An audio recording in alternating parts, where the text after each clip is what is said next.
and good morning.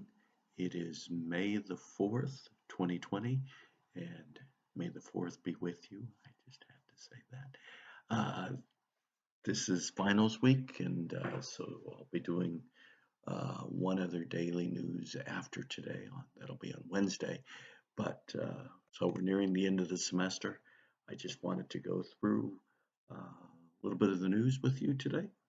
Let's start with the number of cases and deaths regarding the coronavirus. Uh, in worldwide, 3.5 million people have been identified as having the virus, and 249,000, so a quarter of a million people have died from it. In the United States, 1.2 million people have the virus, and 68,600 have died from it. President Trump, in his town hall meeting last night at the Lincoln Memorial, he said that we need to be prepared for more cases. Originally, the thinking was that we'd have between 100,000 and 250,000. Then, with all the social distancing that we did, we shut down school. Then that number dropped, and then it was thinking would be 60,000. Well, we're growing in terms of deaths um, at more than 1,000 people a day. And so the president revised his estimate yesterday and said he anticipates a death rate of up to possibly 100,000 again. So back within the original estimate. So here in the United States, as I said, 68,600 people have died. In Texas, we have 31,500 cases.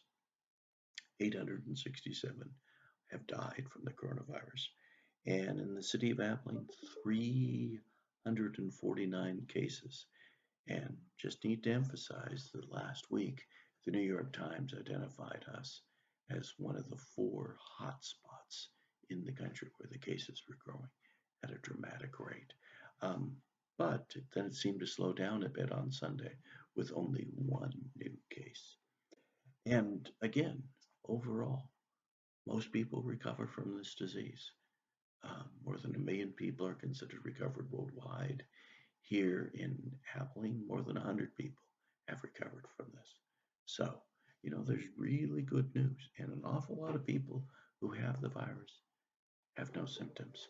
The concern is, however, with those people who do have symptoms and those people who get really sick. They have a tendency to die. I just want to go over um, some, this disease has only been around for 6 months. We know so little about it, but a lot of people said it's just like a bad flu. That's really an incorrect statement. We need to know that when you have the flu, you're likely to infect about one other person with the flu. And the reason for it is when you get the flu, you know it. You go home, you're sick, you stay in bed. So that limits your contact. Okay? The coronavirus, you're more likely to infect between 2 and 3 other people, and that's because there's a period of time with the coronavirus, unlike the flu, where you can infect people because you have no symptoms. You don't know what's going on. So it's in that time period where you're going to infect. Then when you get the symptoms, off you go to bed. And by the way, we need to remember that anywhere from 25 to 50% of the people who have the coronavirus never have any symptoms. Look, just a couple other things. When the flu is going on, it kills an average of 330 people a day. Okay, when the flu is really at its tightest. The coronavirus, when it's been going on, it's killing 739 people a day. It is much worse. Let's see, the flu incubation before any symptoms is 2 days. The coronavirus incubation is 3 to 14 days, and you mostly have symptoms within 4 to 5 days. Also, the flu has a vaccine, and the reason it spreads is very simple. People don't get the vaccine. About 50% of Americans never get the flu vaccine. Okay, coronavirus, there is no vaccine. The president said hopes to have one by the end of the year. we'll see if that's going to happen. We're starting to understand more about how this kills people. And one of the things that really is standing out is that people are looking at deaths. And in an average place, you have an idea of how many people are going to die. Okay? My understanding in the United States is in an average week, 50 to 60,000 people die a week. Okay? Well, with the coronavirus, a lot more people are dying. And in a 6 week period, so from March to mid April, 37,000 more people died than what was expected. So you have what you expect to be your normal death total, and then bam, with the coronavirus, it has gone way up. Okay, let's go to something totally different. Kim Jong Un, he showed up. At least according to the North Korean media, it hasn't been independently verified, but they published video and pictures of him out and about. He looked okay. So, not sure what has taken place in North Korea over the last couple weeks while he disappeared, but there is photographic evidence, video evidence that he is in fact alive. And then just yesterday, North Korean troops fired bullets into South Korea, and South Korea responded by firing bullets back into North Korea. Why the North Koreans fired the South, we have no idea. But Mike Pompeo, our Secretary of State, said it was probably accidental. Maybe, I don't know.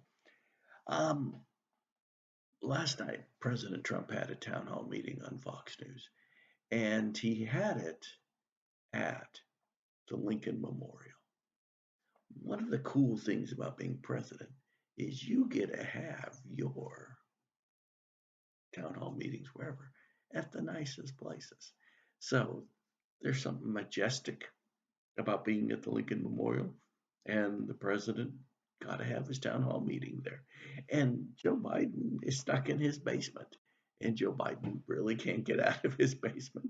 President Trump goes to the Lincoln Memorial to have a town hall meeting.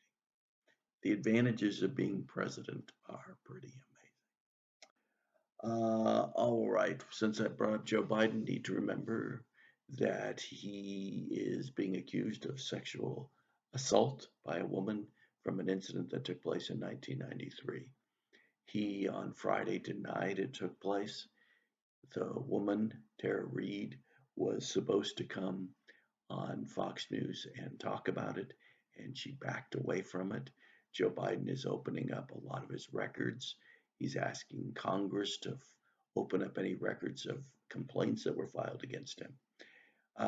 Joe Biden is not opening up all of his records. He has some of his congressional records when he was in the U.S. Senate there at the University of Delaware, and he's not opening up those. And he says the reason he's not is because there's no personnel information there. They're all at the Congress building, and he's asking Congress to open those up. But by the very fact he's holding some back, people are saying he still has something to hide. The women who have endorsed Joe Biden are still standing by him. Remember, he said he's going to choose a woman as his vice president. So you think about Kamala Harris, Amy Klobuchar. They are really standing by him at this time. The governor of Michigan, Gretchen Whitmer, she is a potential vice presidential candidate. She is also standing by Joe Biden as well. We're going to see what happens. I don't know where the story goes from here. I don't think anybody has any idea. Okay. Final thing, where did this coronavirus come from? It's a really interesting question. The idea originally is it came from a wet market, as they're called, in Wuhan province, China. And a wet market is where there's fish in this market. You pick out the fish that you want to eat. And sometimes they'll even kill it for you and prepare it for you. I've seen that before when I was in China. But in addition to having fish, it also can have live animals. And the story has always been that a bat came and a bat carries this coronavirus. And a bat came and excreted on one of the animals, and the animals then, or maybe it bit it, we aren't quite sure, and the animal then was eaten by a human being, and then they got the coronavirus that way, and then it's been spreading ever since. There is some who don't buy that story. The reason for it is that the original 4 cases of the coronavirus, at least as far as we know, the original 4 cases, well, those cases, 3 of those 4 had never been to the wet market. And the very first case of it that we know of had never been to the wet market as well. So really, there's always these questions about it. And the other thing is there's this bioweapons place in Wuhan. There's actually 2 labs not far from the wet market. And so there's a new story that, and this is being pushed by the administration, that there was an accident at one of those bioweapons labs. They were studying the coronavirus, and an accident allowed it to escape. The Chinese have denied it. There's little evidence for it. There's circumstantial evidence for it, but there's not actual concrete evidence. The reality is that we simply don't know. But what is coming out is that the Chinese government really tried hard to hide the extent of this disease, how far it was spreading, how dangerous it was, the fact that there was human-to-human transmission of it. And it seems that the Chinese government was actually trying to hoard all the personal protective equipment because they wanted it for themselves. So they hid the amount of information they shared with the rest of the world because they wanted to make sure they could take care of their own people first. So again, we're going to learn more and more about this over time. All right, that's it for today. Hope everybody has a great finals time, and we'll talk.